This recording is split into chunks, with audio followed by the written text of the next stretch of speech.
The deserts of Egypt. A beautiful yet harsh environment. Dry to the bone in certain places, and full of life in others. But one would never expect to find a tropical terrarium here in the desert of all places. Greetings, life forms! I have been absent from the microverse for about 8 months now, and I'm starting to get a real itch for doing terrarium things, you know? This is a mama life form. My mama life form. I wanted to leave her with a piece of nature art, so she can be reminded of her offspring life form.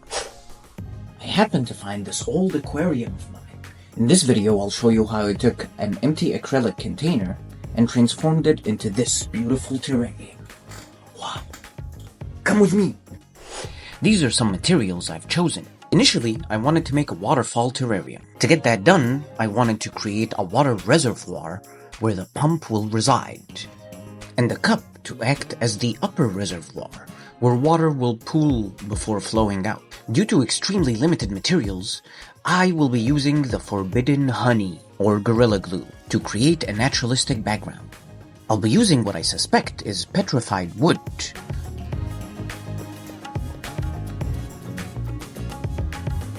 First, I get an idea of the positioning of my bottom reservoir, as well as possible rock formations. The idea was to create a mountain-style formation. I bring the terrarium to its back, place the rock and cup, before adding the forbidden honey. Then begins the unnecessarily long process of pressing substrate into the forbidden honey.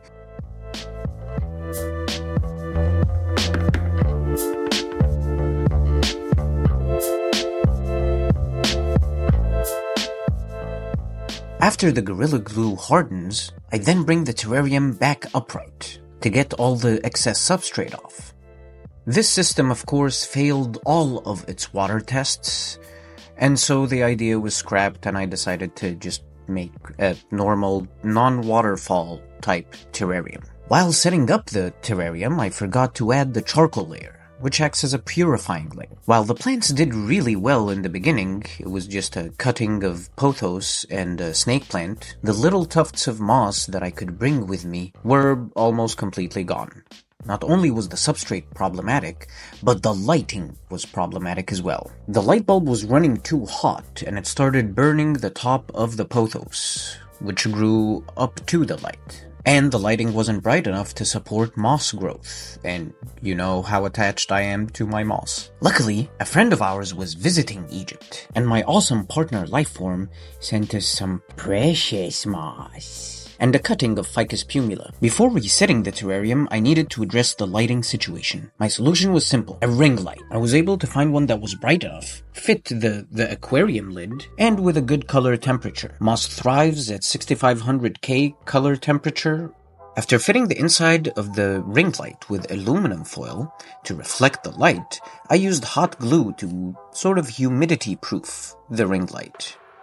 This is not going to be like a complete waterproofing situation, but it will prevent excess humidity from interacting with the LED light bulbs, or LED strip, I should say. I then add the original reflector, which comes with the aquarium, which fits perfectly in the middle of the ring.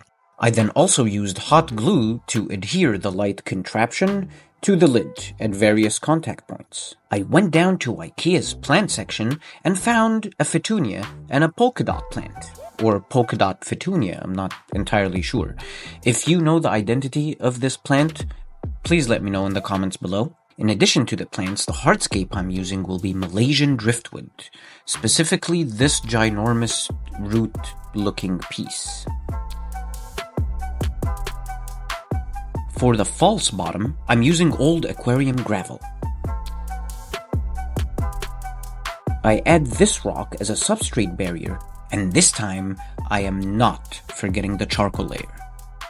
Activated charcoal works best, but lumpwood charcoal like this will do the job. We add a charcoal layer to closed terrariums to purify and clean the water passing through it. This happens during the natural water cycle, where water condensates, drops down to the false bottom, then evaporates. Each time it condensates and evaporates, it is passing through a charcoal layer. I found this to be essential to the stability of newly established terrariums. For substrate, I'm simply using peat moss, which to a degree is an inert substrate. But with time, and as bioactivity establishes in the substrate, we'll have enough nutrients for these two plants. And as always, if something doesn't look right in your hardscape, just wiggle it around until it looks right to you. I'm now removing some of the old substrate from the plants, as I would like to keep root damage to a minimum. I situate the Petunia in the top. This is to bring it closer to the light, keeping its compact growth. I position the polka dot plant in the lower right-hand side of the terrarium. And my favorite part of any build is adding the moss. I sectioned the big chunk. This helps it spread and makes it seem like the moss has developed there over time, as opposed to just being plopped there as one, out-of-place sheet of moss. I split and situate the moss in various areas around the terrarium, primarily surrounding the driftwood. I also place it in shady areas. This gives the colonies of moss the best chance of survival. If they're spread out across the terrarium, then any microclimate or condition within the terrarium itself should be a suitable environment. I then give the terrarium a good misting and wipe it down. I tend to keep changing my scapes or my terrariums minimalistically, specifically throughout the first week of the terrarium's life cycle. This helps me get an idea of how things are gonna grow, because sometimes you need your brain to reset in order to see things in a new perspective. So sometimes I'll do the hardscape, then I'll go to sleep for a day or two. Go to sleep for a day or two.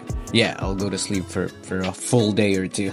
But yeah, I'll let the hardscape sit, I'll go to sleep, and then I'll wake up with fresh eyes. And that way, if anything needs changing, I'll be able to make minor and minute changes in the beginning of the terrarium's life cycle. This helps when trying to plan for aesthetic maintenance.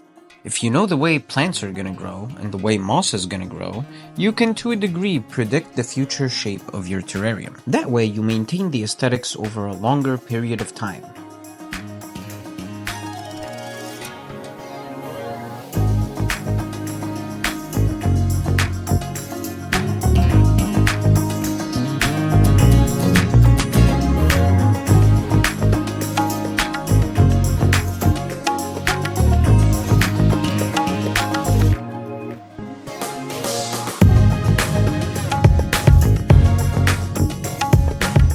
Precious moss. If you enjoyed this build, here's another. If you want to see some shenanigans, here's a playlist. And if you haven't done so yet, click this button. Yeah, that one there. Yes, that one.